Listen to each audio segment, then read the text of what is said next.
Hey everyone, what's going on? My name is Live for a Change, Justin Lee, physical therapist.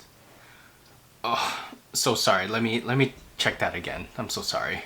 Hey everyone, what's going on? My name is Dr. Liv. God, I am so sorry about that. Let's try that one more time. Hey everyone, what's going on? My name is Dr. Live for a Change, Justin Lee, I am so sorry about that. Let me take off my ringer here. Let me get my headphones or something real quick. Alright, I got it. Let me put it in real quick.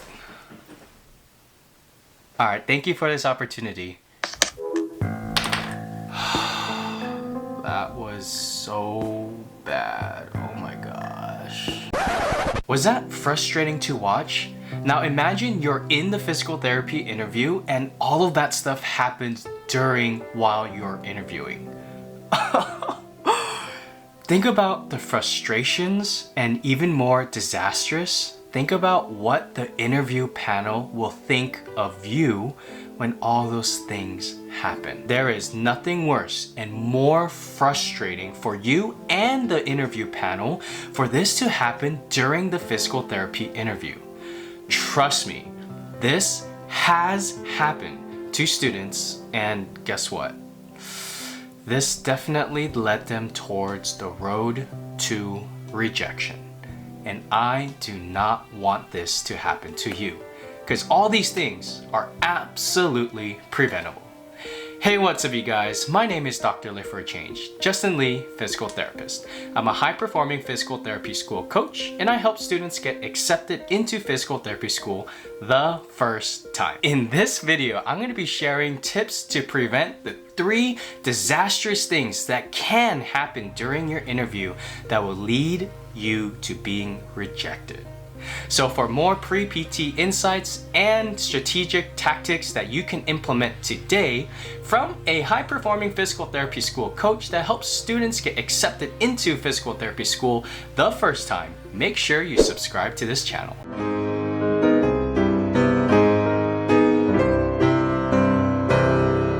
Alright you guys, I know that was super frustrating to watch, and some of you might have even checked your Wi-Fi.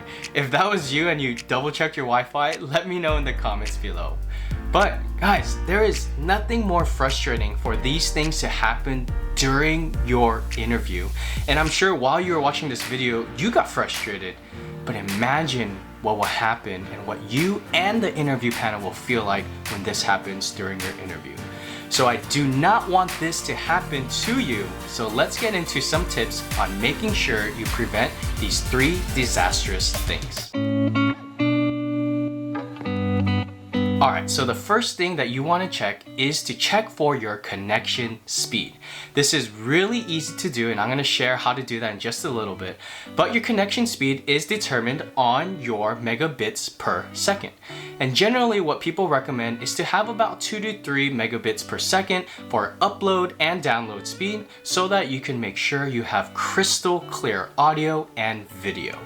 Now, in order to do this, it's super simple. All you have to do is Google internet speed test. And when you do this, your Google will go through your internet Wi-Fi and double check where things are.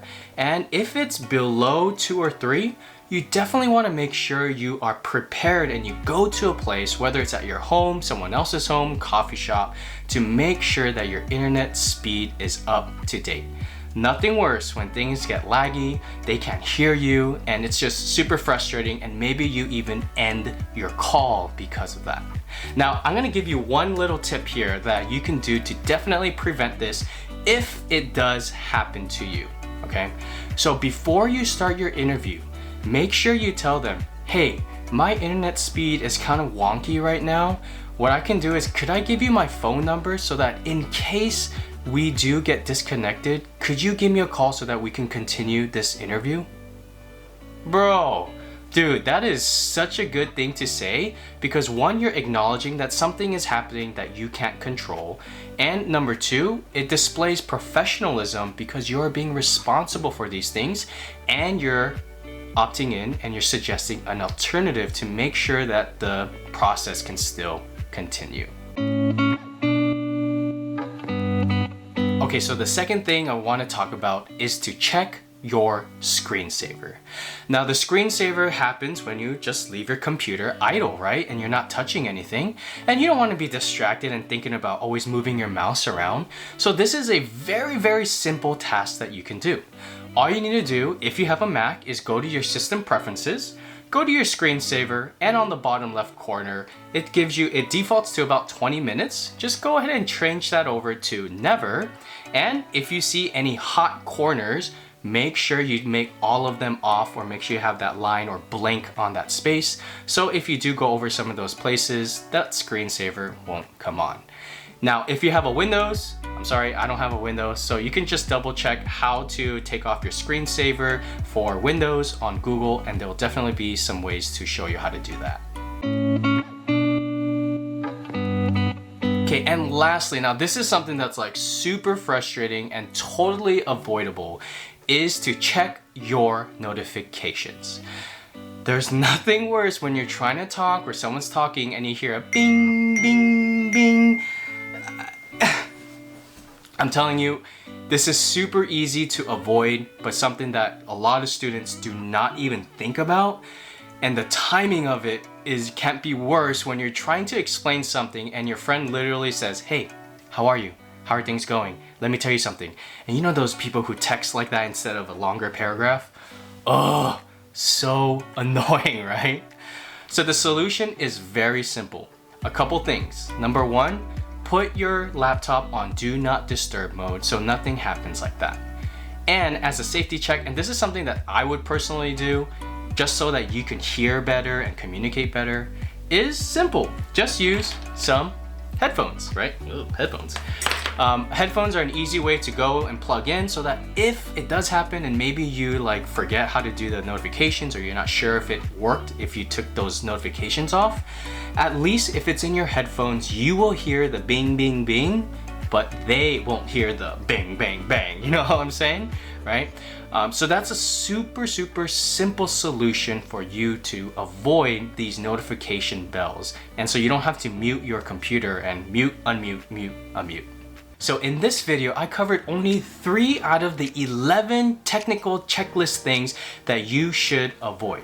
Now, if you want all 11 of those checklists, I made one for you. So you can go ahead and go to the link in the description below and make sure you download that so you can go through the checklist, right, of things to look for and things to prevent so that you don't have a disastrous interview experience, they don't have a disastrous interview experience, and risk your road to rejection.